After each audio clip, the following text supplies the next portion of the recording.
If you're going to be moving to Oshawa, this video is for you. I've helped lots of families relocate to this area over the last few years, and I know how much of a challenge it can be moving to a new area because there's things you just won't learn about until you've lived there for a while. But in this video, I'm going to tell you 5 things that only locals know about Oshawa, Ontario, and I'm not going to sugarcoat it. I will give you my honest opinion on the good and the bad, so stick around until the end of the video and you'll be well on your way to feeling like a local. My name is Jessie McClellan. I'm a lifelong resident and realtor here in Oshawa, Ontario with the Lisa Abbott team. I make videos about our local real estate market to help educate people who are looking to relocate here. So if that's you, subscribe to the channel. And if you watch this and think I might be a good fit to help you buy a home here, click the link in the description and you can book a call with me at whatever time works best for you.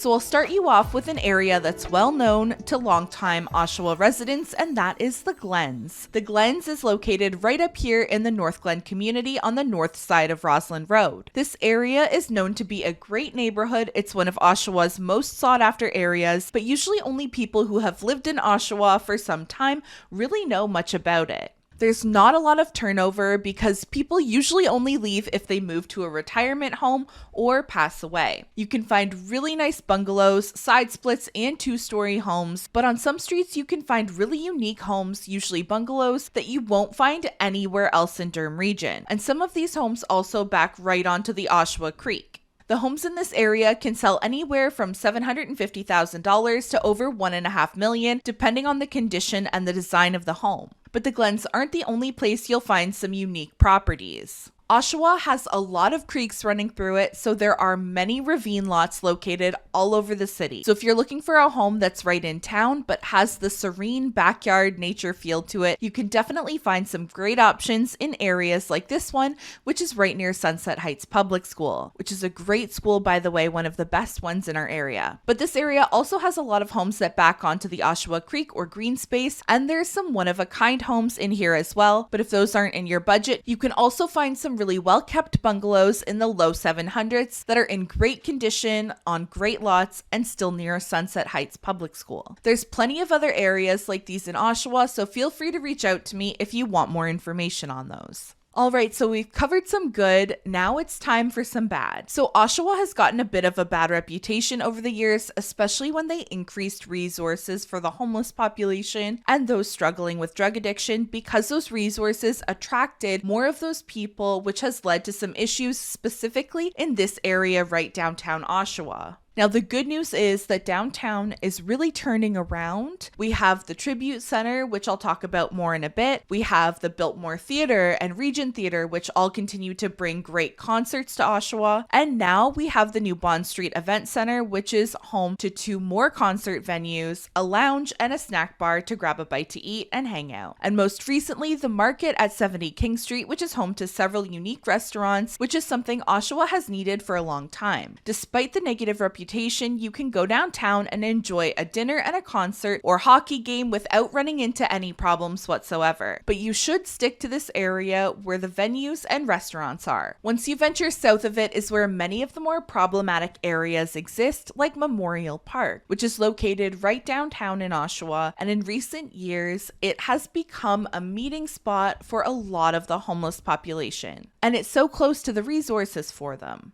Another spot to be mindful of is at the Midtown Mall and the Oshawa Creek Trail that runs behind it, as it's pretty much now become known as Tent City, and there are a lot of people living there along the bike path and openly doing drugs. Now, you're honestly not missing much at Midtown Mall anymore, unfortunately, nowadays, but if you thought about doing a nice bike ride along the path, I would avoid or be cautious around that section of the path. Okay, so now that we've got that out of the way, let's move on to some fun things to do. If you talk to people who grew up in Oshawa or around Durham Region and ask them what memories they have as a child growing up and where their favorite places to go are, there's a good chance that they would mention some of these places. At the top of the list, in my opinion, is Cedar Park. It's not located in Oshawa, but it is in Bowmanville and only about a 20-minute drive. I remember as a kid, it felt like such a far drive, like it took half the day to get there. But then I got my driver's license and realized that it's literally 20 minutes down the road. Funny how we remember it differently. But Cedar Park was the ultimate day trip as a kid. It's just a big water park with water slides, splash pads, a big pool, and of course, mini golf. Bring a cooler with some snacks and drinks, and it will be a relatively cheap day that your kids will absolutely love and remember forever. Fiesta Week is another Oshawa staple. It's usually run during a week in June, and on the first day, they'll do a parade and concert downtown. But then the rest of the week, a bunch of pavilions in Oshawa serve all types of foods all week long. It's a foodie's paradise, if you will. There's food from the Ukraine, Germany, Poland, the Caribbean, France, Romania, and my personal favorite is the Italian Club. Get yourself some rice balls and literally any pasta, and you will not regret it. It's so good, it tastes like somebody's Nona made it for you with love. My business partner Lisa is also a big fan of Club Lorelei, which is the German club. Oshawa also has a great rib fest, usually in mid-August or September. There's music, rides, and of course tons of barbecue all weekend long. I think this year it's in August, and if you do go, there's a good chance you'll see us there because it is a really fun weekend. I mentioned the Tribute Community Center earlier, which is located right downtown. While it does bring some awesome artists throughout the year, it's also the home of the Oshawa Generals hockey team. We host a client event every year at the Gens game, and it's awesome. Everyone loves it, the kids love it, and it's a great atmosphere. And another affordable option for families to have a night out at while staying local.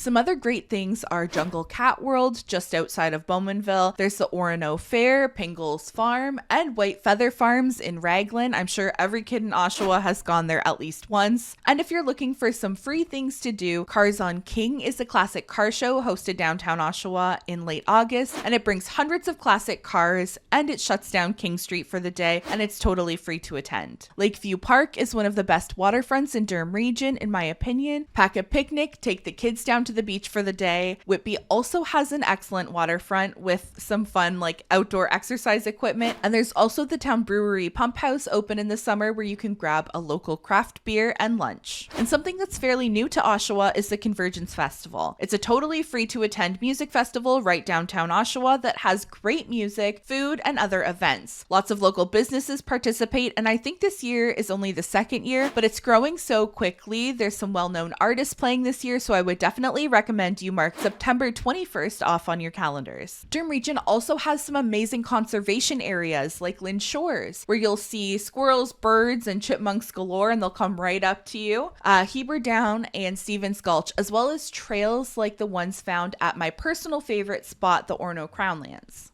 And the last thing I'm going to talk about in this video is traffic and transit. Like any city, as the population increases, there are growing pains, and for Oshawa, it's definitely the increase in traffic and the issues with our transit. If you're coming from Toronto or from around Toronto, you're probably used to using buses, subways, and streetcars because they are fast, affordable, and reliable for the most part. But Oshawa is very different. In Toronto, transit is often a preferred method of transportation to get around the city. In Oshawa, it's more used as a last resort because it can be unreliable and difficult to get where you're going. I have a client who lives 10 minutes down the road from the GO train station, but to take a bus from their home to the train station would take almost an hour because of the weird bus routes. So just a heads up, our transit will probably drive you nuts. And unfortunately, the traffic can make driving almost just as frustrating at times, especially around peak hours on main roads like Harmony, Ritson, and Taunton Road. Traffic can get really backed up in those areas. If you're coming from Toronto or a busy area, it probably won't bother you as much as it bothers locals who remember when it wasn't so busy, but it's still something that you should be aware of. Around Durham College, there is such a high student population, so there are now speed cameras up there, which causes everyone to always slam on their brakes, and that area is slowly becoming the downtown in the north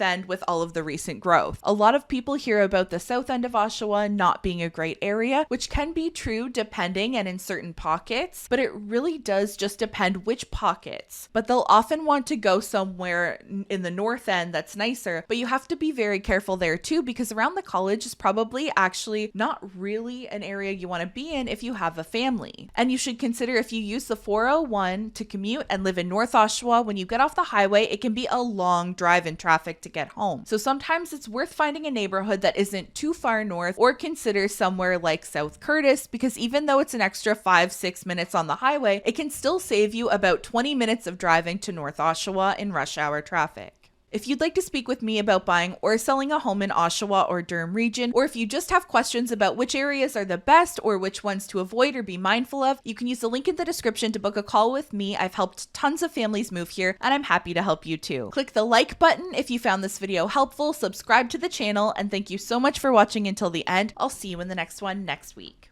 Bye!